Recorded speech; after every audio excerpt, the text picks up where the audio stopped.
All right, well, my name is Kyle Culver, and I'm the Director of Emerging Technologies at Humana, and then also the co-founder of the Synaptic Health Alliance. And so the conversation today is really talking about, what we can do with blockchain using this big umbrella term here, right, to help us elevate health services. And not going to spend a ton of time on this, but I think one thing that comes out when we're starting to talk about these decentralized technologies is really thinking about the community aspect, right? We talk a lot about the technology, we talk about some of the privacy and security things, or some of the things that we get with transparency, but really thinking about what is that community of users, because now we have this network.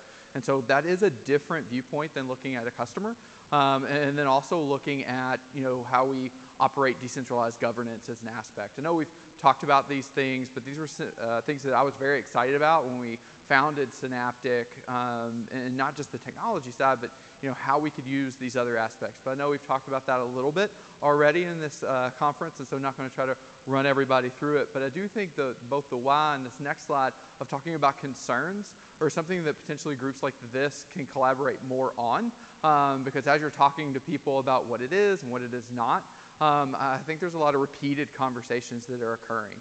And so I think there's a lot of value in having materials that we can share and point out and say, hey, this is kind of things that we all agree on, and then there's some different schools of thought on these different things, and kind of pointing to different literature there. And so I think that's just a big opportunity for us to collaborate.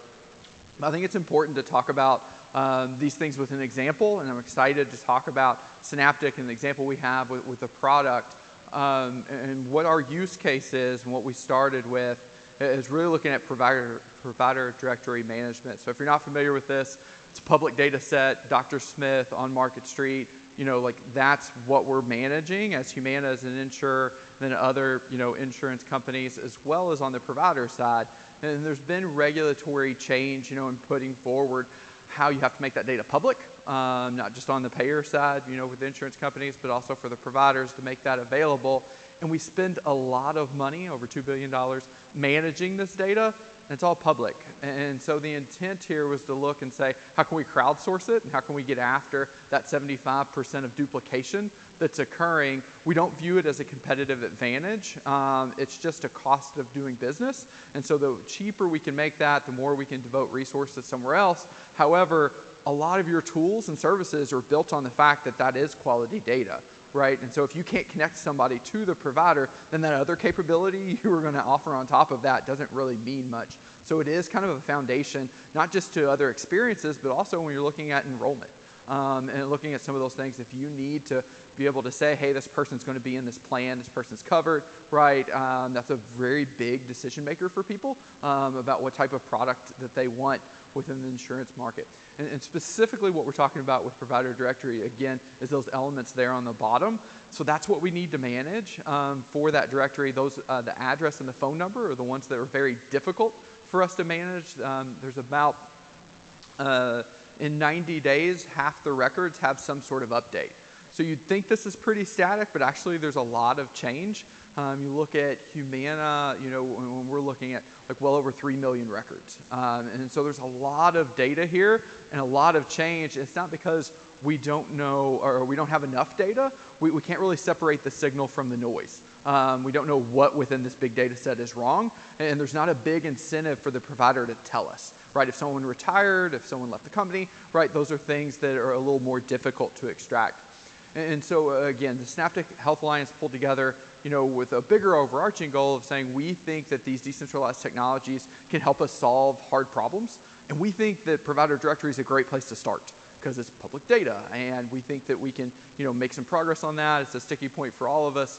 But the intent was really to learn about, again, some of those other things of the incentive model, of the decentralized governance, of the things that we're going to have to learn to get any use case going.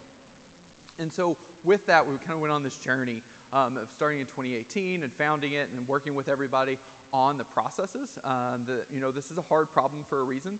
and adding blockchain to it doesn't solve that problem. And so we had to go through all these different use cases of when you call and they say this, what does that mean to you? How are you doing outreach? How are you collecting data? And through those activities, we were able to kind of get through these POC findings that are listed there and be able to trust each other's data, because we can't really use it, right, if we can't apply it and change it. And so the intent was really to have shared processes and then prove that we could trust the data from the others, and then also learn what does it take for us to operate this, how do we connect it to our systems that we have internally, so that when we are making outreach calls and saying, we learned this from this outreach, or somebody updated this on the portal, that now that data is piped over and shared. And the bigger thing too when we were looking at this is not just that we didn't have a mechanism, but we also didn't have a reward system in place, right? And so if we say, hey, us and some competitors are going to get together and we're going to share data, that sounds great, but the altruism kind of breaks down over time. And so what's the behind that to say, hey, if you give us good data, we'll offset that cost of your outreach. And so the people who are actually providing value to the network are getting a reward, and the people that are consuming value from the network, again, are fronting that cost for that consumption. And so the intent there really is that you can play on either side however you want. If you want to provide great data, and you don't really care to consume, then that's fine. And if you're just wanting to consume data, then that's great too. A lot of the members we have play on both sides just because that's the operations that they already have. And so then they're just connecting that up and running that. Another key piece to think about when we're talking about incentives is the treasury for Synaptic, and what we're looking at there is really to be neutral. The intent there isn't that Synaptic generates revenue, because Synaptic's not a company. So Synaptic is really just, again, a decentralized alliance of these companies saying, hey, we're going to work together, we're going to work on these common problems, we have a definitive agreement in place about how we're going to interact with each other, but the intent here really isn't for this to be some big revenue generator, it's to break even. And so the interesting part is when we're getting into this incentive model and saying, hey, well, what should that cost? We're able to really drive it to where it's sustainable, and we're not having somebody knock on our door and say, okay, well, that has to go up, right, because you need to show growth, or you need to show this level of return, right? It should be to where that's flat, and it's just a different way of operating that's really neat as a patient to say, hey, we have these systemic problems in healthcare, how do we collaborate on those, and how do we make that to where that's more of utility for us? And so again, these are the activities of being able to subscribe, be able to challenge or say something's wrong, being able to validate and confirm that something's right.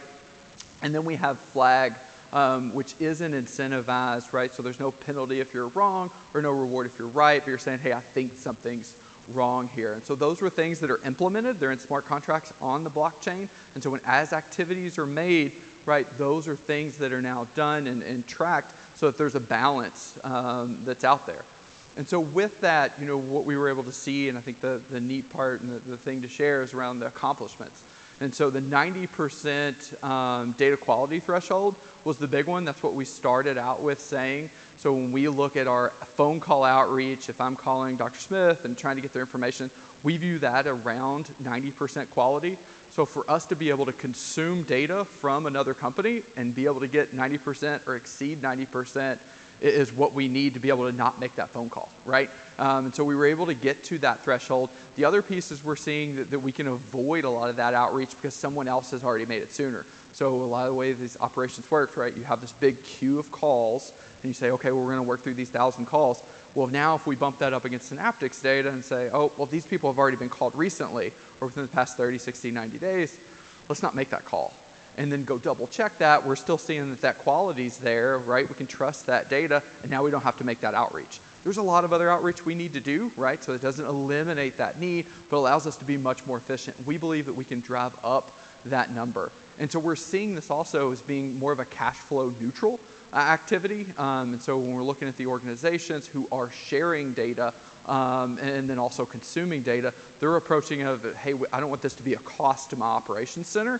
And so what I'm going to do is I'm going to share data and I'm going to use the money we made off the data we shared to then go spend and consume data. So no one's saying, hey, I want all the data, right? But they're saying very strategically, this is somebody that either doesn't answer the phone when Humana calls them, right? Or this is somebody who we've had trouble getting with. Does somebody else have information? And using that to drive what they subscribe to. And so in the, kind of following back on the why I found this interesting at the beginning is we were able to show a lot of these other things. We were able to show an incentive model that really motivated people to participate in the ways that the community needed them to. We were able to show decentralized governance and that transparency of transactions. So if you are participating and you share that data, everybody knows that you've made an update, and then they can make an informed choice if that's something they want to apply or purchase. But that's visible to everybody, and we're trying to get to that very public nature, right, of open source and being able to share that data. And so very aligned with what you want to see as a patient and organizations collaborating together.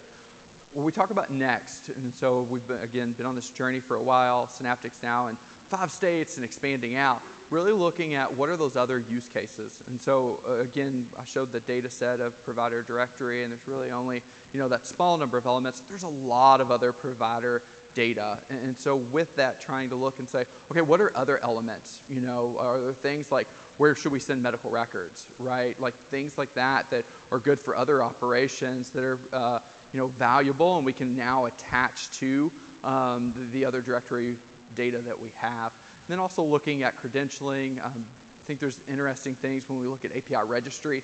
So now with all the regulatory changes, there's a ton of APIs that are everywhere, but there's not really a registry or protocol to go access those. And so there's a ton of direct connections being built. People are saying, okay, well, ask us, and then we'll go get that data for you.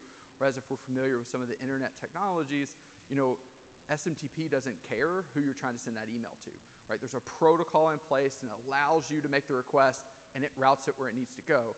We need similar decentralized protocols to enable some of these healthcare transactions, whether it be going to get data via Fire API registry or decentralized claims. There's so much waste that's in the system.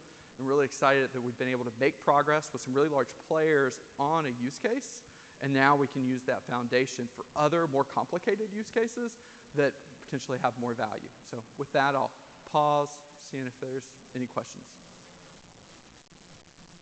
All right, I'll wrap up. That was the end. Sorry, not a pause. All right, thank you.